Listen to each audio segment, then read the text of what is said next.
Hi everyone, I'm Jessica. Thank you so much for taking your time to come to my session on design and tech in China. And of course, thank you to South by Southwest for having me. I'll be speaking about how Chinese culture and government influence have affected UX design trends in China.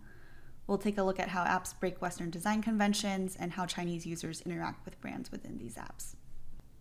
This topic, of course, may touch on some political differences, but I won't be going into depth on these. I'll primarily be focusing on how Chinese culture has affected design and not politics. I'll go through a few things today. First, what are super apps and what do they look like? I'll walk through Wechat, the biggest super app in China. Second, how do Western and Chinese cultural differences affect tech and design? I'll dive into how these differences helped shape the tech ecosystem in China. I'll also go into a few things that we should be thinking about moving forward when it comes to design and tech in China. We'll speak a bit about how these cultural differences have influenced things like the working culture in China, some future tech initiatives, and of course how it's influenced the tech response to COVID-19 in China. So just a bit about me. I'm Jessica Shen. I'm an experience design director at RGA in New York City, where I design digital products and systems for a variety of clients. In 2018, RGA asked me to work in our Shanghai office to help build out the UX discipline in Asia Pacific. I'd always wanted to work abroad, so I just took the chance. I had known of how fast-paced the Chinese tech ecosystem was and thought it'd be a great opportunity to be doing something different with my design work, as well as connecting with my cultural roots. Being Taiwanese American, I was in a unique position of growing up with a lot of Chinese cultural influence without really knowing much about tech in China at all. Pretty much all I knew going in was that I'd have a lot to get used to. With China's Firewall, I wouldn't be using any of the apps that I use every day, so things like Google, Instagram, and many more. And while I know how to speak Mandarin, I don't actually know how to read. And for the most part, I'd be designing for a system that I knew almost nothing about. While I was in Shanghai, I helped several Western businesses like Nike, Google, and UNSW understand how to localize their e-commerce platforms and campaigns for the Chinese ecosystem. A lot of what I did was communicating between local and global clients and showing what would make a Western system work in China. It ended up being a lot of trial and error. I was the only UX designer on the team and had to learn by making friends with locals and just seeing what clients responded well to. And I was lucky to work with an amazing team at Shanghai made up of people from all over the APAC region. I ended up spending a year in Shanghai and I traveled a lot. I got to work for a few months in Singapore and traveled to more rural parts of China and to several cities in Asia. As I did this, I tried my best to explore the most popular apps in each city, especially how they approach things like messaging, transit, food, and maps. It was a great way for me to both immerse myself in these cities, but also to learn about how different groups of people use tech in their day-to-day. The major cities that I visited all had their own app ecosystem, but for the most part, they felt pretty familiar. Many of these ecosystems generally followed the types of apps that I used here in America. The system that did feel drastically different was what I was using in Shanghai. And the main reason for that was the super apps. So what are super apps? Super apps or aggregation apps are applications that act like their own operating systems. They're apps that have all-in-one functionality, where you can do nearly anything. With these apps, you're often able to open mini apps, or more commonly referred to as mini programs, that have their own set of functionality. For example, in one super app, you might be able to open a mini program to order food, another one to shop for clothing or chat with a friend, all without leaving that one app. What's amazing about these apps is you never have to download anything to use a mini program. All you need is that one super app. China has several super apps, but the most popular super app is Wechat, a messaging platform that most Chinese use pretty much daily. It's the primary form of communication, as most messaging apps are blocked. However, in China, Wechat is more than just a chat app. If you think about everything that you do on your phone now, you could probably do it all without ever leaving Wechat. It's currently the most popular messaging app in China. As of early 2020, there were 1.2 billion daily users, and I'm sure that number is higher now. I'm going to walk through some of the features of Wechat just to give you a picture of what a Chinese app may look like. From an initial glance, you may think that Wechat is a typical messaging app with maybe a few extra functions. It looks very similar to WhatsApp or Facebook Messenger. You're able to chat with friends, send voice messages, or create groups and see a post to a newsfeed. You can scan a QR code to add a friend. This is super helpful in Chinese since adding a friend's name using Chinese characters isn't quite the same as spelling a name in English, just due to the complexity of typing in Chinese. Users can customize their code to look unique or take the shape of a character. Aside from adding friends, you can also add brand official accounts. You might think of this as almost like joining an email list. These essentially look like a chat with a friend. Brands are able to send you links, messages, and articles. Often these act as access points to speaking to a customer representative. There's also additional functionality with navigation, where brands can deep link you to different brand experiences, whether that's a site or an app. Wechat also has its own in-app payment system. So similar to Venmo, users can link their bank accounts and send each other money. You can even send red packets to your friends. So taking the Chinese cultural idea of lucky red packets, you can send some lucky money to your friends. You're able to attach images, gifts, and more along with your lucky transfer of money. All of this seems pretty straightforward when it comes to a chat app, but there's a whole layer of Wechat that lives throughout these pages, and that's the mini programs. What really makes Wechat a super app is its integration with third parties to create these mini programs. They've partnered with several large brands in China, many of which are within the Tencent holding company that owns Wechat, to build this base of mini programs. You can tap into any of these and open a mini program created by that company. These are essentially full apps, but right within Wechat. You can do things like ordering food, calling a car, paying your electricity bill, your phone bill, or buying a movie ticket. Here's an example of what a mini program might look like. This is JD, an e-commerce site similar to Amazon.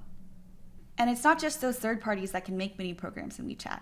The brands that you added before now can have their own mini programs linked right within the chat. While mini programs are usually lighter versions of apps, they can provide full app functionality in most cases. So now I can do pretty much anything I do in my phone, all without leaving Wechat or downloading a single thing. I don't really ever have to leave Wechat. And anyone can create a mini program. It's not a whole lot different from creating an app for iOS or Android, except that all of these mini programs are templated. They're incredibly easy to build. Wechat now has over 2.4 million mini programs compared to just 1.9 million on the iOS App Store. One of the things that make these mini programs exponentially more powerful is the QR code, which we mentioned before. It's not just for adding friends. Every day while I was in China, I was making payments with WeChat Pay using these QR codes. And it's not just large businesses that are doing this, it's everywhere that money is involved. A street stall, or the man selling yams on the street corner, even the homeless. QR codes can also be used as links to open pages or even mini programs. This has opened huge opportunities in online to offline interactions and vice versa. Many restaurants will create mini programs so you can order from your phone. So we've actually started to see this happen in the States because of the pandemic as an effort to decrease contact. However, these QR codes only ever link to a site, often with a PDF menu. The actual ordering process remains offline. With mini programs, restaurants can create full ordering experiences right within WeChat, again making it exponentially more powerful than a static site. While restaurants could create an app in the States, no one's going to download a new app just so that you can order. Mini program functionality has allowed a lot of businesses to change the way that they work. This specific example isn't from WeChat, it's from Hema, a competitor. But you're able to scan, open a mini program, order, and have food come straight to your table. No conversation or wait staff needed. WeChat is just one of many apps that have this type of functionality. A lot of apps like Alipay, Baidu, Meituan, Taobao all have super app level technology. So why don't we have super apps like this? The idea of super app functionality actually isn't new to American companies. In May 2016, Google revealed Android Instant Apps, which allows users to access third-party content through a simple Google search. Similarly, Facebook introduced Instant Games in November 2016, allowing users to play a lighter version of third-party games through Messenger. However, none of these really seems to take off. So why haven't they? Why are super apps so successful in China, and how did they come to be this way?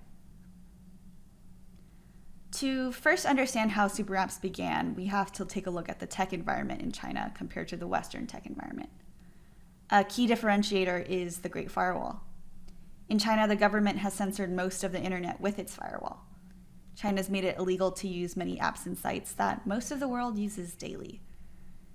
This is just a sample of what's been censored. You'll notice that it's probably the bulk of what you use every day. This firewall has caused a sort of tech vacuum in China, where its tech ecosystem could develop in its own bubble. During this time, much of China's everyday digital technology fell behind. However, those that had visibility into the rest of the world could observe new tech that worked or didn't work. And so they built a lot of copycat apps. Basic needs were covered, like search, social media, and entertainment. Globally successful services were recreated for the Chinese audience. For Google, there was Baidu. For Twitter, there was Weibo. For YouTube, there was Youku, and many, many more. But China's tech isn't just built up of copycats. Because of the tech vacuum it's in, China's government has the opportunity to look at things from a systematic level and then invest in certain tech that will most benefit their goals. They've helped large conglomerates like Tencent and Alibaba choose successful services used globally and then retrofitted them to China. There's a lot more collaboration between the government and the private tech sectors, but at the same time, they have a lot more control over what gets created and what doesn't. They might, for example, push for Wechat to be the primary messaging app. And so the majority of people are on it. And because everyone's on it, it becomes the best place to add new functionality that everyone might need, like paying your bills or checking your bank statement. And from there, more and more functionality gets added to it until what began as a copycat morphs into a huge super app. While this explains the existence of super apps, it doesn't really explain why these apps and systems look and function the way that they do, and how we can create things to fit in. I attribute most of it to how culture influences design. There are, of course, a lot of differences between Chinese and American culture. It's not just the tech. We're different in our views towards family, work ethic, ego, self-expression, and more. I've pulled out 3 main points of differences that I believe contribute to much of why Chinese tech was able to evolve the way that it did, primarily based around differences in our mindset, our values, and how we perceive things. First is our mindsets. America has one of the most individualist cultures, while China is one of the more collectivist ones. In America, we focus on individual goals and the individual person. Here, we kind of see ourselves as a free individual in the world. On the other hand, China is a collectivist culture. Collectivism focuses on the goals of the group and focuses more on relationships rather than the self. In China, it's common to see oneself as living in an interdependent world, where the self is part of the larger whole. Being singled out or different can seem wrong to someone who's from a collectivist culture. With collectivism, the goal is for everyone to help each other grow so that the group succeeds. This type of thinking is necessary for a country like China, where you have 1.4 billion people under one centralized government. In order to keep a sense of stability, it needs to be something that everyone upholds. And to achieve that, there needs to be a way to govern what people say and do. It's partially why surveillance works in China. We often see images like this in the media where Chinese citizens are being tracked on their behaviors from what they buy at a grocery store or who they love to watch for entertainment. Because of it, surveillance is considered a small sacrifice for safety and stability. Many citizens have a mentality that public surveillance helps uphold the protection and standards of the community. For your everyday citizen, convenience and safety is worth that lack of privacy. Many will keep a low profile. And for the vast majority, many have the mentality that they have nothing to hide. The system suggests that all the people around you are good people and that you don't need to be wary about them. If we compare this to the US, everything is built on individual freedom. So things like data privacy are extremely important. There's a mentality that we own our data and that we have the freedom to protect it. So an app like Wechat, which knows everything about you, from the conversations you have with your friends to what you ordered from a restaurant to when you got your dry cleaning and the messages that you sent your boss at work, would just run into so many privacy concerns. We can see, though, how this mindset was really helpful in a situation like the pandemic. China was able to quickly implement a contact tracing system where you scan a QR code at every location that you go. China's ability to track and somewhat control everyone's behavior has helped them quickly respond to infections and communicate to potentially infected citizens. Collectivism also means that people in China are more receptive to change. There's overall more adaptability and a willingness to accept change. When the belief is that you're part of a group or a system, everyone must adapt in order to coexist and ensure the success of the group. This has deep roots in China's commitment to be a global power in tech, and this desire for China to be the greatest country in the world. With a strong sense of nationalism in China, there's an excitement that surrounds new tech and new systems. And so there's more willingness to use and comply with new tools, even if it comes at the cost of privacy and independence. Plus, they're seeing the benefits. Over the past few years, the speed at which China has changed and grown in tech is incredible. It's largely due to the speed at which everyone is open to adapting and trying new things. In the States, there's a bit more skepticism to anything that's new, especially since there have been so many discussions around the potential dangers and privacy issues of tech. I also think there's a mentality of, if it ain't broke, don't fix it. We're also used to the platforms that we use every day that it takes us longer to try new things. It's one of the reasons why we see quite a bit of division between different generations in the US and the apps that they use. In general, I'd say that because of this, people in China are a bit more open to huge changes in tech and lifestyle when it's needed. Collectivism also means that communication and social perception are at the forefront. Collectivist cultures also really value the relationships between people and how you're seen within a group. Group approval is always emphasized. Direct lines to anyone and everyone is important.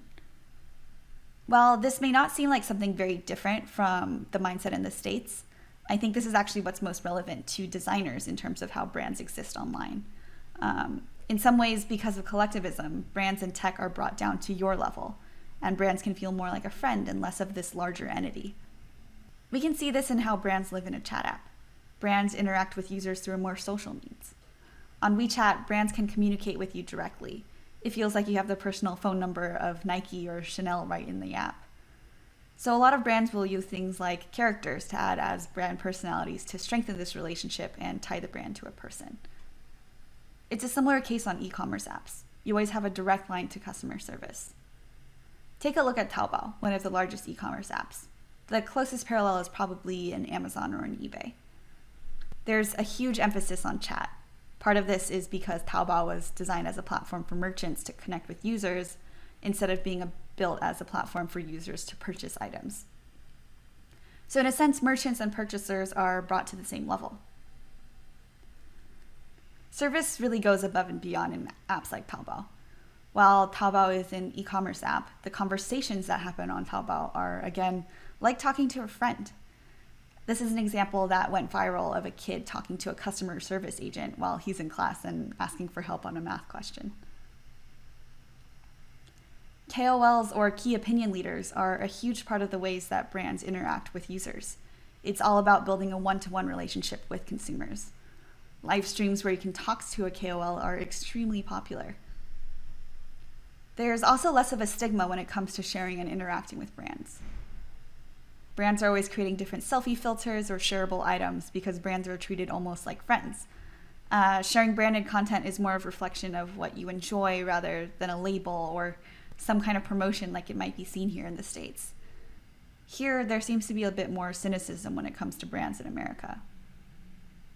This was actually one of the first things I noticed in China. Half of the brand work I did involved some kind of create your own or selfie filter type content.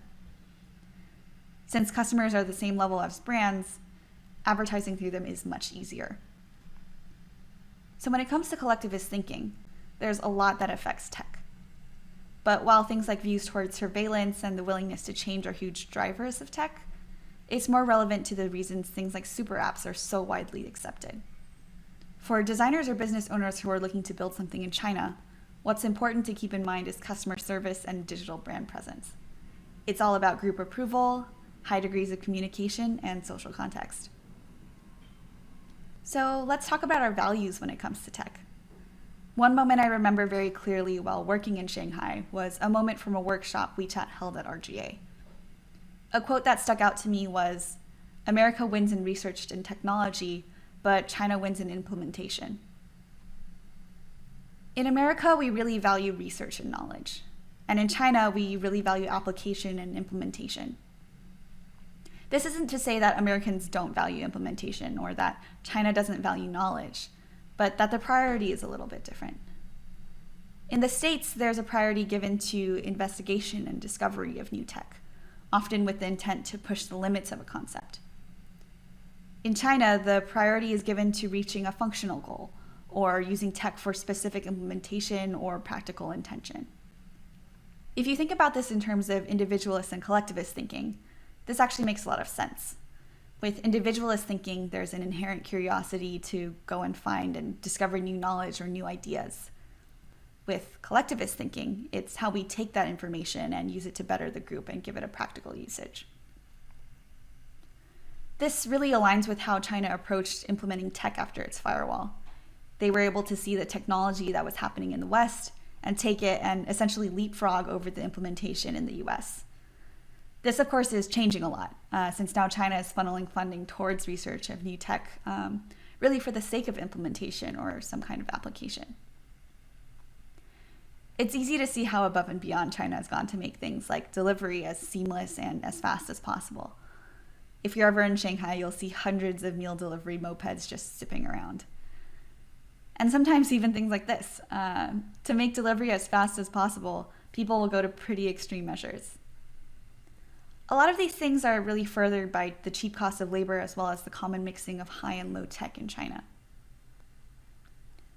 How tech changed in China during the pandemic also exemplifies how quickly they're able to implement changes to kind of increase that convenience. More restaurants started having robot waiters. Delivery service were able to quickly create contactless, driverless delivery vehicles. Even hospitals started having drones and robots to help monitor patients and staff. In China, all of this comes down to putting ultra-convenience as a main priority. Systems are designed to be as practical, fast, convenient as possible, sometimes with the sacrifice of things like privacy and data. For example, with facial recognition. The US has incredible technology, but it's not currently used in a lot of situations where it could really increase convenience. This is a video I took of my friend at one of the airports in China that I went to. And instead of looking at a chart of flights, we could walk up to a screen, it would recognize your face and tell you your flight details. And instead of me looking through my bags and pulling out my passport, I simply scanned my face to board the plane. It's incredible and extremely convenient, but something like this would take forever to be implemented in the States, considering the amount of regulations and barriers that people need to go through. And not to mention the views towards privacy that this would trigger in the States. When I saw this, the first questions in my head were, how do they know my face? What are they going to do with this? All-in-one functionality is the ultimate convenience. Everything you need is in one place. And this type of thinking doesn't just apply to apps. Mall culture, for example, is everywhere. All the malls have everything that you'd need. It's where gyms, movie theaters, grocery stores, top restaurants are. In the States, things are a little bit more separated. Hardware brands, too, make everything, allowing for more seamless Internet of Things type interactions. Xiaomi, for example, has luggage, scooters, vacuum cleaners, fitness trackers, projectors, even air purifiers. So voice and Internet of Things are more powerful because of the data that they have across every single touch point. Super apps guide users everywhere, meaning that they can get to know you best and provide an even better experience. Apps like Wechat and Taobao essentially have all of your information throughout their entire ecosystem. This makes it incredible for personalization, but it also means that a singular company has all of your information. Let's take a look at our own e-commerce behaviors. If we take a look at how we make a purchase here in America, we might start by exploring on a search engine like Google, then browse for something on platforms like Instagram or Pinterest, maybe learn more about it on video platforms like YouTube or TikTok, then learn more about the brand on Facebook or Twitter or the brand's site, and then finally make a purchase on a platform like Amazon. In China, you'd do all of this on one app. For buying something, it's most likely Taobao, a shopping platform. Taobao has kind of become an entertainment experience itself. People will open Taobao just to browse and watch videos. It's a very discovery-driven experience where shopping has kind of become social entertainment. To get a sense of what Taobao is like, I'll take you through how it works. When you first open it, you'll see a ton of options for things that you can browse through. You can search, but there's so much more to look at directly on the page. If I'm looking for something specific, I can type or use image recognition to find it. Or I can browse the homepage, which has been personalized to me. I can click into different shops and products. It's a little bit like an advent calendar where what I click on could bring me into different types of experiences. If I'm just looking for some entertainment, I can watch videos and live streams from influencers. A lot of businesses have leaned into this, creating videos of how they create their products or featuring their employees. Taobao itself has an additional content platform where they've worked with brands to create their own streaming series that includes short shows that might feature products that you can buy. This platform has provided incredible functionalities for merchants to reach their consumers from anywhere. Taobao villages, for example, are super popular. These are small rural villages that have grown their economies through Taobao by selling their local goods and creating content about their products. So with a platform like Taobao, you can pretty much do everything on the platform itself, both as a merchant and as a consumer.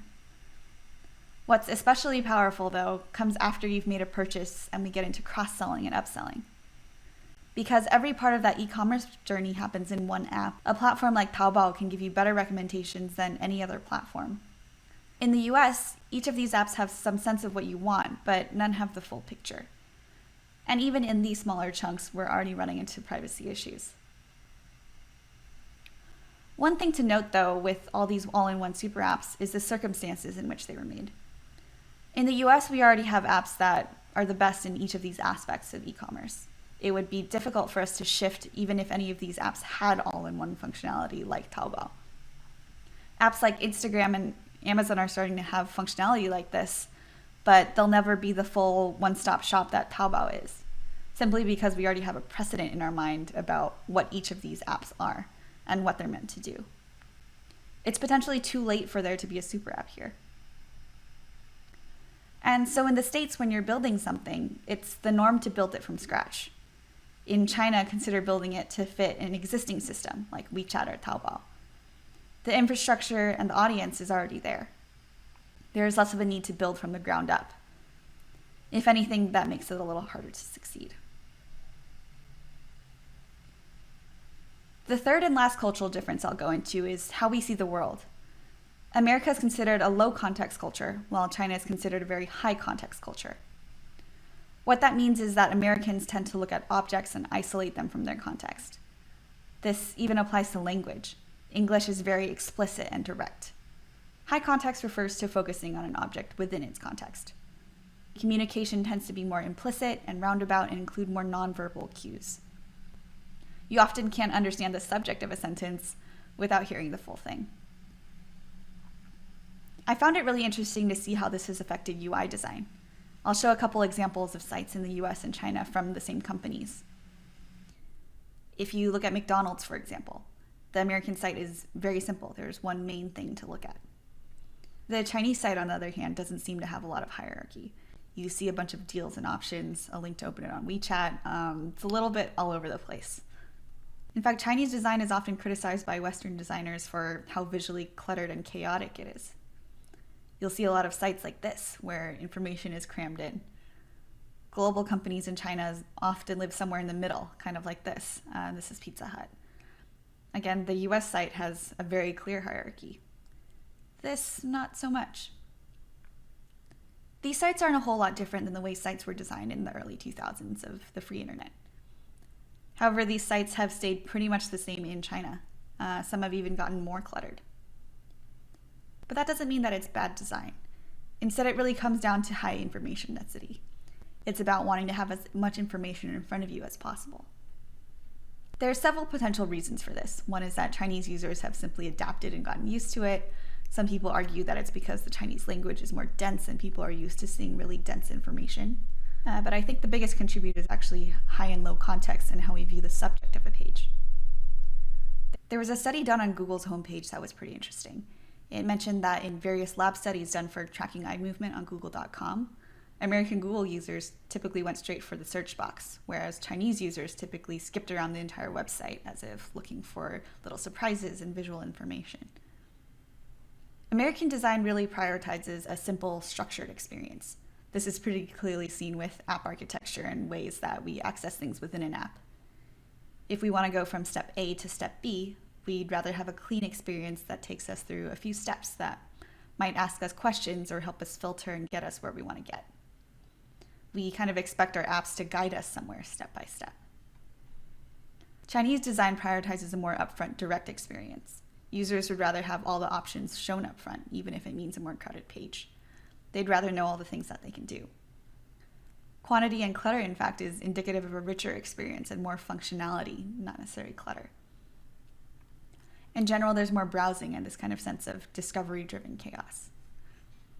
This works really well for Chinese users. You're able to see all options and get there the fastest way possible. It's especially great for super apps because you can put everything up front, and aggregated functionality, of course, is useful, not cluttered. Things don't necessarily have to match or really even make sense. In some ways, this is also a difference in how we view convenience.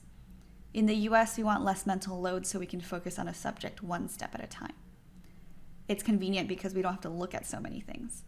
In China, we want less steps, so seeing everything at once is a good thing. So when it comes to design in China, white space is wasted space. It's showing that you've got space for a little bit more functionality. So those are a few thoughts that I believe have really affected design and tech and really helped the evolution of super apps. But what should we be thinking about moving forward?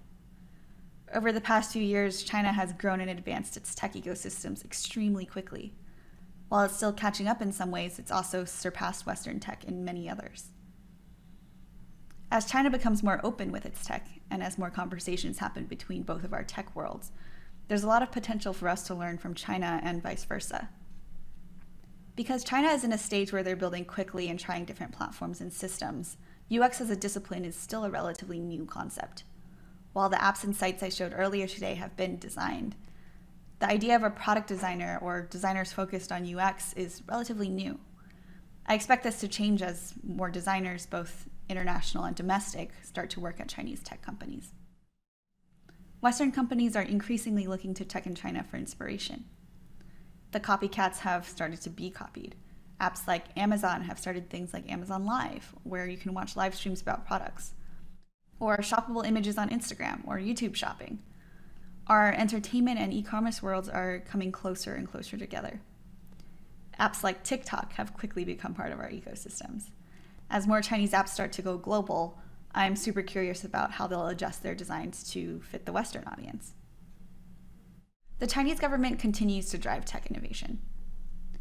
They've started several initiatives to position China as a power in tech. One of them is Made in China 2025. Made in China 2025 is a strategic plan to move away from China's reputation as a low-cost manufacturer and move to more higher value, more refined, high-tech products and services. This, of course, goes hand in hand with digital and tech. They've also tapped the biggest tech companies to research different tech applications to be at the forefront of new tech. Baidu, for example, is tasked with autonomous driving, Alibaba with smart cities, Tencent with computer vision and medicine, and more. I'd expect to see results very quickly. Things tend to move at a much faster pace in China.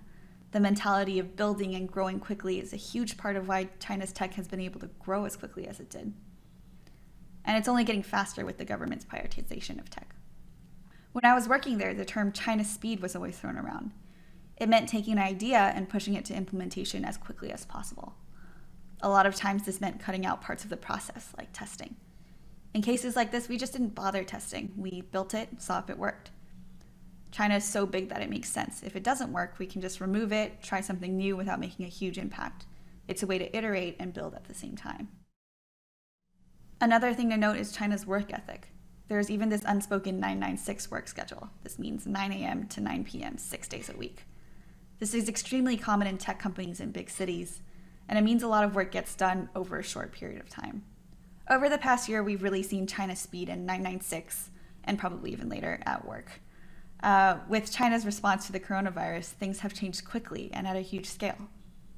Because the government is so tied to tech, it can roll out new technology almost immediately and have a majority of people adopt it. They quickly implemented contact tracing and labeling systems. They built hospitals and quarantine centers in a matter of days. Robots were working in just a few weeks for hospitals and restaurants and even delivery services. We've also seen quick ideas that help with making things happen as quickly and easily as possible. For example, to help people register their cars between cities, the police used drones to carry a QR code that would open a mini program where drivers could register.